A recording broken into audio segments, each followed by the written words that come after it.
మరి ఇక్కడ మనం ఏం చేయాలంటే ఈ గొంతు లోపల పుండ్లు కానీ, గొంతు లోపల ఇన్ఫెక్షన్లు కానీ, గొంతు లోపల ఈ చెడు మొత్తం ఈ నోరంతా పెచ్చడం కానీ మొత్తం ఎర్రగా అయితే కొంతమందికి ఏం తిన్నా పొగ మండిపోతాయి.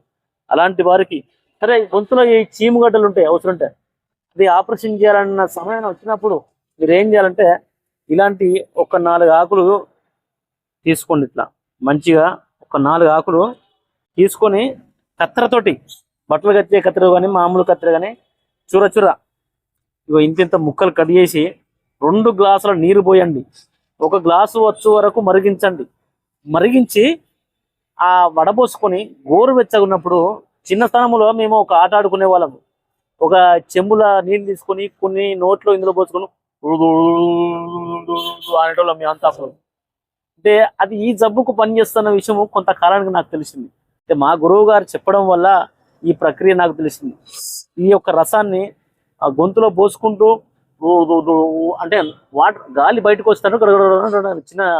చిన్న పిల్లలు ఎట్లా అయితే ఆడుకుంటారో అదే విధంగా గనక మీరు ఆడుకున్నట్టయితే జబ్బున్నవారు ఇది ఇట్లా అనుకుంటూ మళ్ళీ తర్వాత మళ్ళీ ఒక బుక్క నోట్లో పోసుకొని బుక్కిలించాలి. బుక్కిలిస్తూ ఒక 10 నిమిషాలు 5 నుంచి 10 నిమిషాలు ఈ ప్రక్రియ కొనసాగించండి.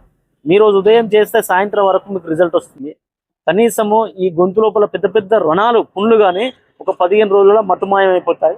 ఈ మామూలుగా ఈ నోట్లో పొక్కులు కురుపులు అంటే ఇదంతా అక్కడక్కడ పొక్కులు ఉంటాయి తెల్లగా రౌండ్ షేప్లా, ఒక కంది గింజంతా 2 కంది గింజలంతా ఒక గుడి గింజంతా విడలిపూ వస్తాయి. ఈ నాలికలు కూడా పగిలి చీలికలు వచ్చి కొంతమందికి బహు ఇబ్బంది పెడుతుంటది. అది కూడా ఒక వారం రోజుల్లో తగ్గిపోతుంది. కానీ ఇది గొంతు క్యాన్సర్లకు, గొంతు లోపల పుండ్లకు ఒక 15 రోజులు కనుక మీరు ఉపయోగించుకున్నట్టయితే ఇది ఖచ్చితంగా నివారించబడుతుంది. అట్టివారు ప్రాబ్లం ఎక్కువ ఉన్నవారు త్రిపలతోటి అప్పుడప్పుడు లోపలికి మనము మోషన్కు అంటే లెటరిన్ ఫ్రీ అవ్వడం కోసము అప్పుడప్పుడు త్రిపల్ అనేది 2 రోజులకో 3 రోజులకో 10 రోజులకో ఒకసారి అయితే తీసుకోండి. కొద్దిగా కడుపు క్లీన్ చేస్తే ఈ జబ్బులు అనేవి తొందరగా తగ్గిపోతాయి.